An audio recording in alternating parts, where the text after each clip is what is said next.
¿Qué está ocurriendo en estos momentos? Estamos aquí en los estudios con Juliano Ardito, quien es biólogo, especialista en gestión de riesgo, desastres y adecuación a cambios climáticos, para que nos pueda un poco explicar esta conducta del clima, de la lluvia, del huaico, a pesar de que no se encuentra asociado en ningún extremo con el fenómeno del Niño.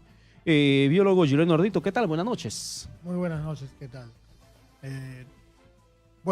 Es lamentable estar en una mesa cuando uno ve estas noticias y existiendo mecanismos también con los cuales uno puede identificar la probabilidad de que estas cosas se den. Ya. Bueno, de hecho, ya como ha señalado, el estar habitando en zonas de riesgo, en cauces de quebradas, en cauces de ríos, en laderas, en zonas que han sido evaluadas y determinadas como zonas de peligrosidad, con un nivel alto de peligrosidad, ya se podría saber que esta situación puede ocurrir, ¿no? Claro, se podía prever, pero desgraciadamente con el clima nada se sabe, porque en el caso, por ejemplo, de Aplau, más de 60 años que no llovía la intensidad como ha ocurrido en las últimas horas y desencadenó en los huaicos que ya conocemos.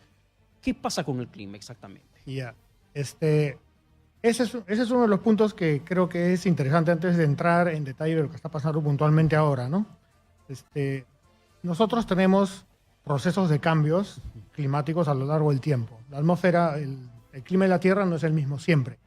Hace 70 años, hace 150 años, hace 400 años han habido condiciones diferentes. De hecho, hay una condición que es conocida a nivel global, denominada la pequeña edad del hielo, que ocurrió entre los años aproximadamente a finales de la Edad Media, entre 1300 y 1800, poco antes de nuestra independencia más o menos, para poner una fecha. Entonces, durante ese periodo en el cual, por ejemplo, en nuestro país se dio el proceso pre-Inca, Inca, la colonia y en los albores de la República, había un clima que era distinto al actual. Ya. Según los estudios que ha hecho, por ejemplo, IMARPE, con unos análisis de núcleos de sedimento en el fondo marino, han establecido que en ese periodo, que a nivel global había un enfriamiento, ¿no? General, hay historias que cuentan que se podía patinar en el Támesis, y zonas de Europa que no se congelan en esta época. En aquella época, bueno, pasaba eso, pero aquí ocurría algo diferente y estábamos en lo que parecería una condición niño permanente, unos 400 años, en que las condiciones eran más cálidas y más húmedas en nuestra costa. Luego, ya ha llegado a esta etapa, que es un enfriamiento para nuestra región, un enfriamiento para nuestro mar, y ahora estamos pasando a un periodo de calentamiento global. Pero ¿cómo se da ese desequilibrio? ¿Cómo es que se rompe el equilibrio que en su momento podíamos conocerlo como tal, si es que así lo podríamos llamar, pero que era regular en el tiempo? La variación del clima, sabíamos cuándo exactamente va a llover, cuándo exactamente hay un fenómeno del Niño, sabíamos las consecuencias de tales situaciones, el tema de las nevadas, de descenso de temperaturas, de situaciones recurrentes en realidad. Pero ¿en qué momento será ese desequilibrio? Ya, la palabra desequilibrio tal vez la tenemos que replantear, y lo que tenemos que ver en sistemas naturales es dinámico, antes que equilibrado, ¿no? Los procesos son dinámicos. ¿En qué momento se rompe el dinamismo entonces? No es que el dinamismo es movimiento, es cambio permanente. O sea, lo normal es el cambio. La estabilidad podríamos decir que es pasajera o es temporal, puede durar 100 años, 200 años, 50 años. Y nosotros tenemos que pensar que el cambio es parte de, ¿no? Cambiamos como personas, cambian nuestros países, cambian nuestros idiomas, cambian las cosas que consideramos que son importantes, pues también cambia la naturaleza. Lo ha hecho siempre.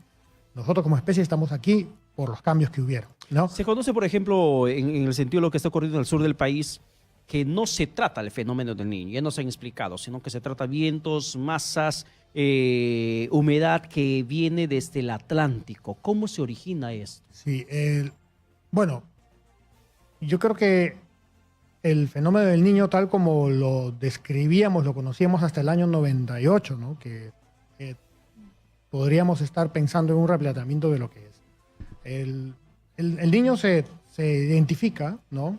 Comienza a identificarse en 1891 con un evento que ocurre en esa época, que tiene lluvias en Lima, se destruye, por ejemplo, el antiguo pueblo de Supe, La zona donde estaba ese antiguo pueblo de Supe se llama actualmente Pedregal, por razones obvias, ¿no? Ahí pasó un huaico. Y bueno, ya no debería ser habitado, pero hasta donde sé creo que ha sido vuelto a habitar. Y luego, en 1925, se hace el primer estudio y se le denomina niño, ¿no? Sin embargo, establecer qué es realmente el niño, ¿no? Va tomando tiempo, y a partir del niño del 82-83 y del 97-98 ya se establece en publicaciones a nivel internacional, como hizo un estudio de este evento, ¿no? Y entonces se dan unas categorías, luego ocurren otros eventos y se tiene que redefinir el concepto. ¿Por qué? Porque ocurre el niño, pero no se presentan lluvias aquí. Ya. Los japoneses aportan en el análisis y denominan a eso niño modoki, que quiere decir niño que no es lo que parece, ¿no? Y en estos momentos es un niño que no es lo que parece. Yo creo que ahora estamos todavía en algo que no podemos definir, pero las condiciones niño están.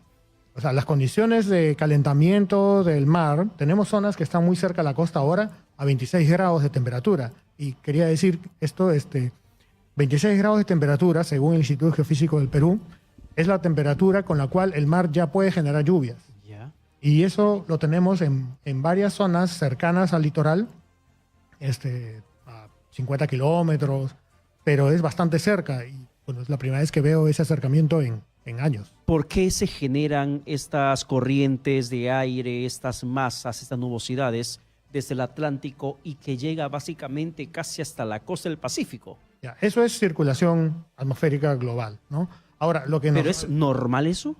Lo que estamos ahora es en un contexto de cambio climático. Estamos en un proceso nuevo de cambio climático, ¿no? Así como hemos hablado de los cambios climáticos anteriores, estamos en uno en el cual las modificaciones, las alteraciones están en pleno proceso.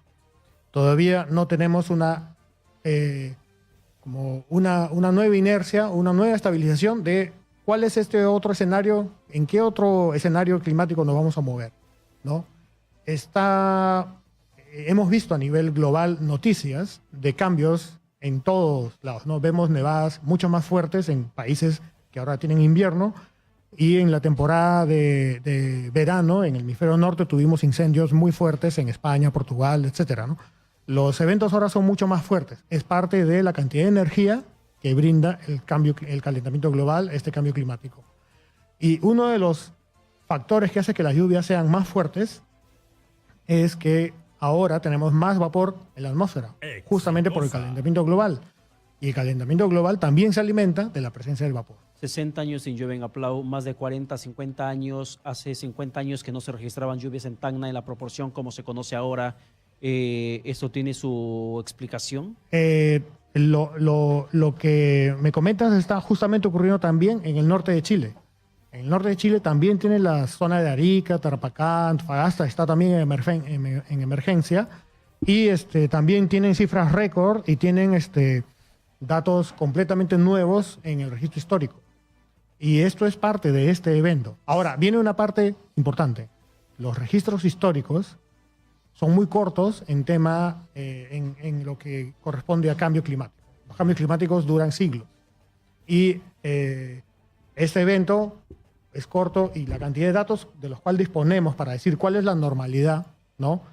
Pueden ser 30 o 40 años.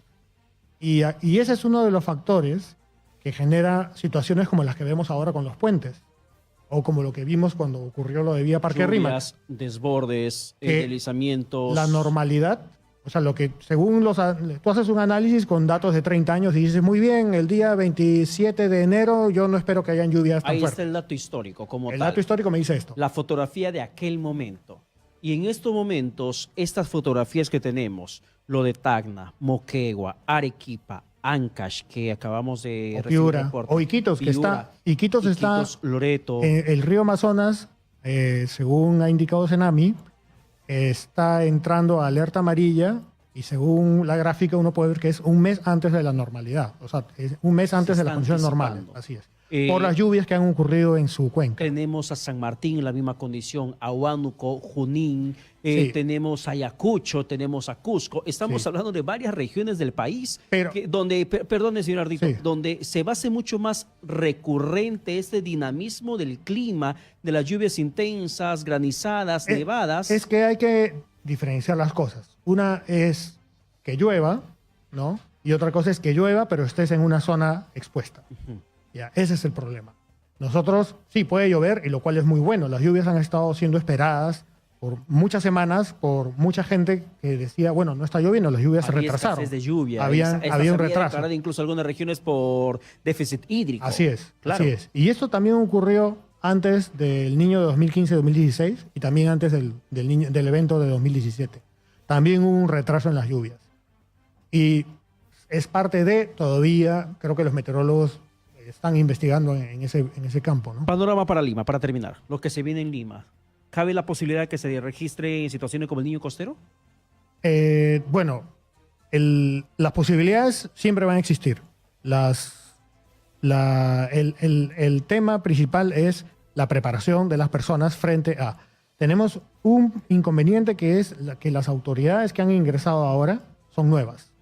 Este es su segundo mes, los primeros 10 días de su segundo mes, ¿no? En algunos casos, las comisiones que funcionan dentro de un municipio no se han terminado de instalar. No han tenido su primera asamblea, no han tenido su primera reunión, no han formado tal vez su COE, su Centro de Operaciones de Emergencia, no han definido quién se va a encargar de tal o cual tarea y ya les tocó esto, ¿no? Es muy importante que las autoridades, y esto a pesar que, según tengo entendido, Cenepred ofreció capacitaciones, pero la asistencia fue menor a la esperada. Pero lo de Cenepred es una situación para llorar. ¿Por qué le digo esto? La semana pasada tuvimos el director general Cenepred. Él nos indicaba que los gobiernos locales, entre municipales y regionales, de más de 2.000 a nivel nacional, solamente 200 alcanzaron hasta el momento sus planes de prevención. O sea, eso es preocupante. Sí, y perdón, pero ¿eso fue para esta gestión, la actual, o para la gestión anterior? La última gestión, Claro. 2018. Y la nueva gestión, pues, probablemente no tienen experiencia ni en gestión municipal y mucho menos en GRD, en gestión de riesgos y desastres. Y están ahora, con esta papa caliente, tratando de resolver un tema.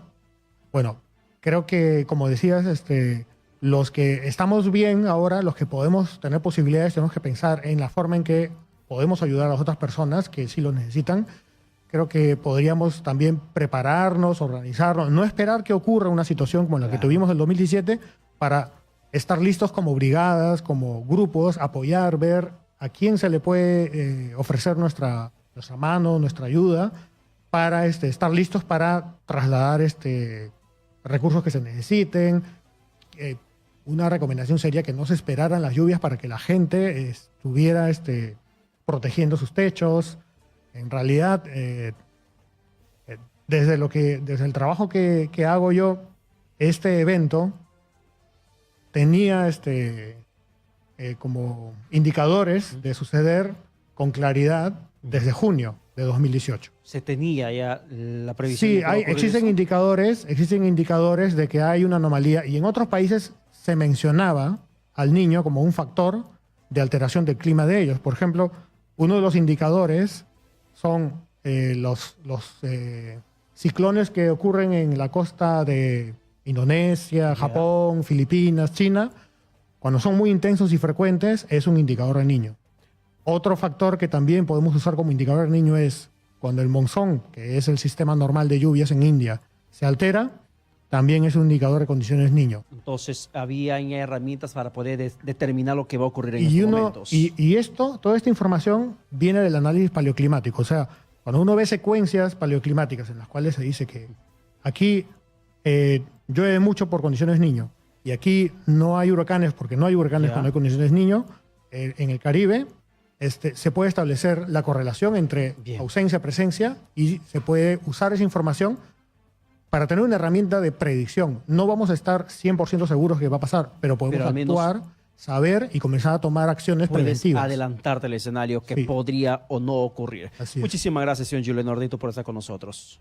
A usted, muchas gracias. Porque, de cierto modo, nos ayuda un poco a seguir escarbando en las interrogantes buscando respuestas sobre el qué ha conllevado a que el clima en este momento nos venga afectando de esa manera y sobre todo si algún momento tendremos autoridades que sean capaces de planificar y prevenir situaciones como las desastrosas escenas que estamos constantemente transmitiendo a través de Exitosa. Vamos a la pausa y volvemos con más.